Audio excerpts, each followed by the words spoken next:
बिस्मिल्लाहिर्रहमानिर्रहीम, अस्सलाम वालेकुम। आज सुप्रीम कोर्ट ने जो कमाल का जो आज रिमार्क्स दिए हैं, उन्होंने जितने ओवरसीज़ पाकिस्तानियों के वोट पर एतराज़ात थे, जितने हुकूमत की जानिब से थे, वो सारे उन्होंने ख़त्म कर दिए हैं। ये बहुत बड़ी ख़बर है, यानी कि आप उसका अंदाज़ा नहीं लगा सकते। लेकिन मसला ये है कि पाकिस्तान के अंदर मीडिया ने इसका बड़े लेवल पर ब्लैकआउट किया है।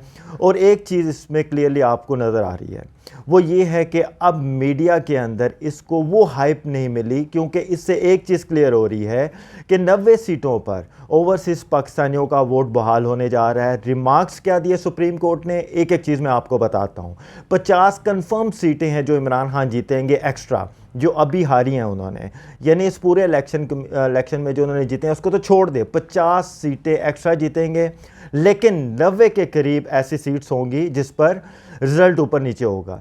जब 1 करोड़ नया वोटर आएगा और उसमें तकरीबन 98 या 99% ओवरसीज़ पाकिस्तानियों का वोट जो है वो इमरान खान का है। अब जो रिमार्क्स सुनिए, जो वो क्या कहते हैं। सुप्रीम कोर्ट ने कहा है कि इमरान खान और शेख रशीद की जो पटिशन थी ओवरसीज़ पाकिस्तानी के वोट के ऊपर, उस पर उन्होंने सारे एतराज़ात ख़त्म कर दिए और कहा रजिस्ट्रार को कि जल्द समाअत के लिए इसको मुकर्रर करें, क्योंकि शहबाज शरीफ ने आके ओवरसीज़ पाकिस्तानियों का वोट ख़त्म किया। अब अनकरीब ये वोट रिस्टोर होने जा रहा है। उन्होंने कहा कि बज़ाहिर ओवरसीज़ पाकिस्तानियों का वोट के हक़ का जो मामला है, ये तो इंसानी बुनियादी हकूक़ का मामला है और मतलब जदीद आलात इस्तेमाल होते हैं कि डिवाइसेस हो रही हैं, तो आप वोटिंग में क्यों नहीं करते। यानी जाली वोट आप कह रहे हैं कि जाली वोट पड़ सकता है, फलाना हो सकता है, तो जाली वोट तो यहाँ पर भी पड़ते हैं। तो इलेक्शन कमीशन क्यों नहीं एक्शन लेता, उसके पास तो इख्तियारात हैं, वो आकर बढ़े और इलेक्शन कमीशन अपना जो है पूरी तरह इख्तियार इस्तेमाल करते हुए एक्शन ले। तो अगर आप यहाँ पर नहीं ले सकते तो ओवरसीज़ पाकिस्तानियों को वोट क्यों आप कर रहे हैं। उसके बाद जो सबसे बड़े और सबसे अहम तरीन रिमार्क्स थे वो जस्टिस एजाजुल एहसन साहब की जानिब से थे। ओवरसीज़ पाकिस्तानियों के ज़रिए मुल्क में ज़र मुबादला आता है। ओवरसीज़ पाकिस्तानियों को आपने बुनियादी ये सहूलत देनी चाहिए। आप उनको कहते हैं कि 30 अरब डॉलर वो सालाना में बेचते हैं, तो आप उन्हें कहते हैं कि वोट डालना है तो टिकट लेकर पाकिस्तान आओ और आकर वोट डालकर वापस जाओ। मतलब आप एक मालियाती इदारे, दोस्त ममालिक से आप जाके 1-1 अरब डॉलर जाके मांग रहे होते हैं। पूरा मुल्क स्टेक पर लगा हुआ है 1 अरब डॉलर के पीछे, और ऊपर से आप शराइत इतनी है उसकी। लेकिन ये जो ओवरसीज़ पाकिस्तानी हैं 30 अरब डॉलर जो भेजते हैं कोई शर्त के बगैर, आप उनको कहते हैं कि वोट नहीं डालने देना, वोट डालना तो टिकट लेकर पाकिस्तान आओ। तारकीन वतन को तो तरजीहती बुनियादों पर सहूलत देनी चाहिए, जो आपका पूरे का पूरा मुल्क चला रहे हैं। आप उनको सहूलत नहीं दे रहे। आप कहते हैं कि यहाँ पर धांधली हो जाती है, जो कुछ भी है, जो पहला इलेक्शन होता है उसमें धांधली नहीं होती, उसमें कोई चीज़ नहीं है। इलेक्शन कमीशन का फिर काम क्या है। दुनिया भर के अंदर लोग अपग्रेड कर रहे हैं अपने आप को, डिवाइसेस नहीं आ रही हैं इलेक्शन के लिए, लोग आगे बढ़ रहे हैं, और यहाँ पर आप लोग कहते हैं कि हमने उसको वोट नहीं देना। इतने आला रिमार्क्स अब समाअत के लिए मुकर्रर हो गए हैं। देखिए, आपको रिमार्क से पता चलता है कि फ़ैसला क्या आने वाला है। 99.99 मतलब चांस है कि ओवरसीज़ पाकिस्तानियों का वोट जो है वो बहाल हो जाए। आप ओवरसीज़ पाकिस्तानियों को देखें, अगर वो जाकर वहाँ से वोट डालते हैं और सोचें, वो सारे का सारा वोट इमरान खान को डलता है। असल में मसला उनको ये है कि वो एक एक सीट जो है इमरान खान को हरा रहे हैं। 2018 में जो RTS बैठा, मतलब 25 से 30 सीटें वो आज वो उसी पे, मतलब सीटों पर इमरान खान का तख्ता उल्टा कि MQM को मिला ले, बाप पार्टी को मिला ले। सबको पता है कि बाप पार्टी किसके कहने पर फैसले करती है। उस वक्त इमरान खान को बेसाखियों बड़ी जो है बड़ी लूली लंगड़ी हुकूमत दी गई। आपको पता है कि खेल क्या खेला गया। इमरान खान को पूरी मैच्योरिटी नहीं दी गई कि वो ये बाद में आंखें दिखाएगा। इमरान खान उस वक्त RTS बैठने पर चुप रहे। उन्होंने कहा मैं रिकाउंटिंग करवाने, उन्होंने कहा नहीं आप बेफिक्र हैं, बंदे आ जाएंगे।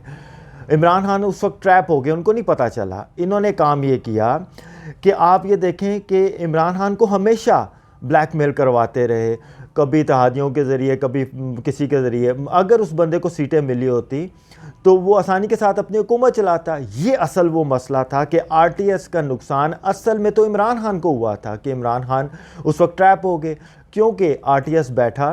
तो आप ये देखें कि शहबाज शरीफ से लेके इन सब ने जो है वो शोर डाल दिया कि जी हमारा सारा काम ख़राब हो गया फलाना, जबकि RTS बैठने का सारा नुकसान जो है वो PTI को हुआ। अब आप ये देखें कि इन्होंने 25 से 30 सीटों पर धांधली की। अब 50 सीटें कन्फर्म हैं, हर हलके के अंदर 20 से 25 हज़ार के करीब आपका वोट चला जाता है। शायद उससे भी ज़्यादा हो जाए, कम भी हो सकता है, मतलब डिपेंड करता है कि इस हल्के पे कितना वोट है। आप ये देखें कि एवरेज अगर 15 से 20 हज़ार लगाते हैं, अच्छा खासा वोट बनता है पीटीआई को, जो इजीली मिलता है। इवन के कई ऐसे 40 के करीब ऐसे थे जो 5,000 6,000 वोट के हिसाब से पीटीआई जो है वो हारे हैं पुराने इलेक्शन के अंदर जो 2018 में हुआ। तो इस सूरत हाल में 90 के करीब सीटें ऐसी हैं जो रद्दो बदल कर जिनका रिजल्ट आगे पीछे हो सकता है। मिसाल के तौर पर छोटी सी मिसाल आपको देता हूँ, टीएलपी के बारे में कहा जाता है कि टीएलपी का हर हल्के के अंदर 25 से 30 हज़ार 20 हज़ार 15 हज़ार वोट है और वो किसी को भी जितवा सकते हैं, हरा सकते हैं। अगर उसमें पीटीआई का हर हल्के का वोट 20,000 वोट ओवरसीज़ का आ जाता है तो आप इमेजिन कर सकते हैं कि कितना बड़ा फ़र्क पड़ेगा पीटीआई को, कितना बूस्ट मिलेगा, वो सीटें जीत जाएंगे। अब इनको तकलीफ़ हो रही है कि ओहो हमने तो गेम डाली थी कि इमरान खान को, अब ये असल में इमरान खान को करने जा रहे हैं नाअहल। अब उसकी नाअहली भी ख़त्म हो जाएगी, वो नहीं कर पाएंगे, आप जितनी मर्ज़ी कोशिश कर लें। जस्टिस अतर मिनल्ला आ रहे हैं 26 अगस्त से कि देखें आप केसेस लगने वाले हैं, और मतलब इन्होंने जो प्लान किया था, ये जो रिमार्क्स हैं उससे क्लियरली लग रहा है कि 2/3 अक्सरियत जो है वो प्लेट में रख के इमरान खान को मिलेगी। देखें इमरान खान ने मिस्टर एक्स और मिस्टर वाई की निगरानी में होने वाला जो ज़िमनी इंतखाबात थे वो जीते नहीं, पंजाब के अंदर जीता ना पंजाब के अंदर। बहुत सारे ऐसे लोग थे जो पीटीआई के अंदर आज़ाद उम्मीदवार बन के आ गए, उनको लाया गया था, सबको पता कौन लाने वाले थे, वो सब इमरान खान के साथ थे। यहाँ पर जो सूरत हाल है वो बड़ी जो गरीब है कि पीटीआई वाले पूरी तरह जीतने को तैयार हैं और यहाँ पर 2/3 अक्सरियत इमरान खान के लिए इंतज़ार कर रही है। अब इनको समझ नहीं आ रही कि इमरान खान को रोकना कैसे।